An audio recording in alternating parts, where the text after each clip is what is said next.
Hey guys, welcome back to my channel. My name is Stephanie and my husband and I are documenting our journey through IVF, trying to conceive our first child.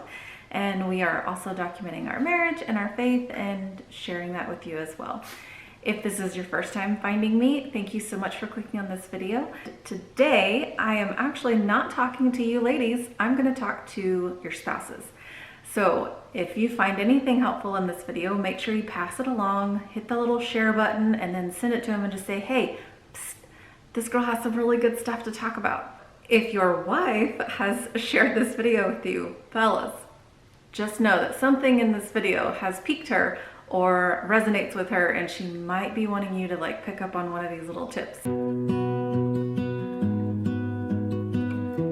So my number one tip is do some research on your own. If your wife is anything like me, she's probably already done all of the research and she knows all of the questions to ask when you go to your doctor's appointment or from looking up things on the internet or whatnot. So she's probably already done all the research, but make sure you do some of it yourself. Don't let that stop you and say, well, she already knows everything. She doesn't, I promise. She doesn't know everything. It will mean so much to her for you to do just a little bit of research on your own. That way you can bring something to the table too. That way if she has questions or doubts or just needs more clarification or whatnot, you can maybe pitch in a little bit and share something that you may have learned. And the best thing is that this will always help with future conversations that you're gonna have. Start with wherever you're at in your journey. So whether that's you're starting your trying to conceive journey, you're adding the Clomid to your next cycle, or you're starting with IUIs or IVF, whichever stage you're on, look up the steps in that process just to get familiar.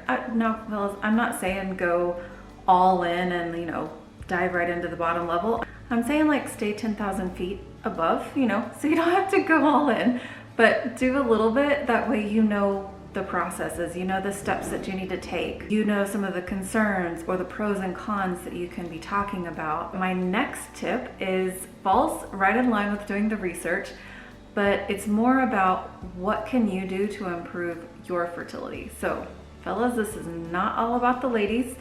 Yes, we're gonna be doing a bunch of stuff to try and get ourselves in line and making some healthy changes, but this also goes for you too. So whether that's looking up supplements that you can be taking like CoQ10, a daily multivitamin, vitamin D, or whether that's you need to clean up your diet or your nutrition a little bit, or whether that's you need to start working out.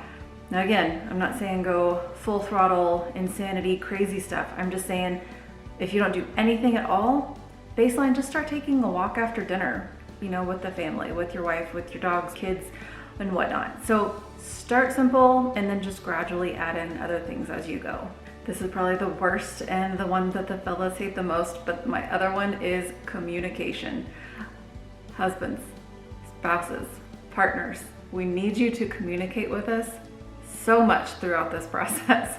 So the key with that communication is just to be honest and remember that you are both coming from a place of love.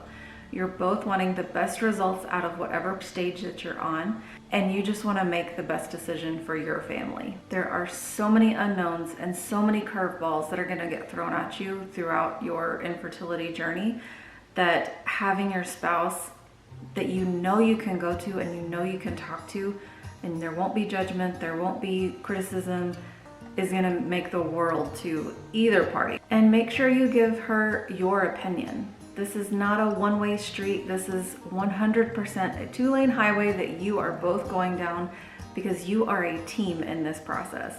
So make sure, again, go back to point number one and do some research. But when you have that research, you're able to have those conversations that are tough and hard, and you bring up questions with each other and you talk about possible outcomes. But having that open communication, that honest communication, and you giving your opinion is going to be what starts that whole dialogue. Along with that, make sure that you're discussing how you're feeling. Do little daily check-ins, weekly check-ins, just to see how each other's feeling. Are you overwhelmed this week? Are you feeling stressed out? Are you feeling emotional? Any concerns that you may be having that week, or doubts. I can't tell you how many times I've woken up in the morning and had just this overwhelming feeling of doubt that anything is going to even work, or just feeling really emotional. I've had that the last 2 days over the last week. I just literally rolled out of bed and was just already depressed feeling for no reason. Like, I had just barely woken up, but I already had this huge like weight on me, and it took me most of the morning to get out of just this fog that I was in. So just little check-ins like that to make sure that she's doing okay. And please, please, please, both wife, spouse, don't bottle things up. This is not the time nor the place to keep all of your emotions in. This is the time when you've got to figure out how to communicate with your spouse and share how you feel. The biggest tip that I could give you is just be there for each other. Be supportive, be positive when the other person is feeling down. That's your job to pick them back up. Don't go down to the bottom and wallow in the misery with them. Pick them back up and bring them up back to the sunshine with you. If your wife is feeling overwhelmed one day, give her a hug. And don't rush to let go. Just hug her until she needs to, as long as she needs to. Let her cry for no reason at all, because there's plenty of times where the littlest thing has just made me start crying, and I'm like, I don't even know why I'm crying, but I am. So just let her cry. Another big one is take some things off her plate. If it's possible, then, again, you fully know your routine and your family life, but if there's something that she does that you can do, like dishes after dinner, or taking care of the animals, or laundry, vacuuming, whatever the case may be, just try and take some little things off of her plate, and that might relieve some of that overwhelming feeling that she may be having. And guys, don't try to fix your wife. There's nothing wrong with her. If she's like me, she's already had the thought probably multiple times of what's wrong with my body and why won't it work like it's supposed to. So the worst thing that you could ever possibly do is try and fix her. Just be there and be supportive, that's all. So here's another tip. If you don't know, pineapple is the symbol of infertility. So if you're watching this video, you may be on that journey right along with me and my husband, but the pineapple is the symbol for infertility. So if you want to get your wife something little special, there's all kinds of things on Amazon and Etsy, and those are the two that I probably look at the most. All kinds of things that you can look for. Write her a cute little note, put it on a sticky pad and like stick it to her window.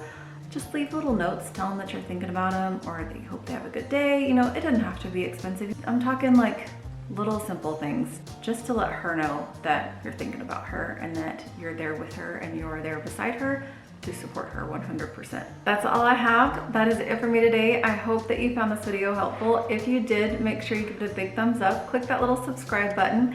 And so just remember, these are all just things that I felt would help through our fertility journey with me and my husband, things that I've told him that I would like him to do. So I hope that helps with you and your situation. If it did, leave some comments below. Let me know which ones you thought were spot on and which ones you were like, no, that's not really for us, or what worked for you and what you guys liked. So anyways, I will talk to you guys next week. I'm gonna go enjoy the beautiful day outside. I hope you have a wonderful rest of your week. Take care and God bless.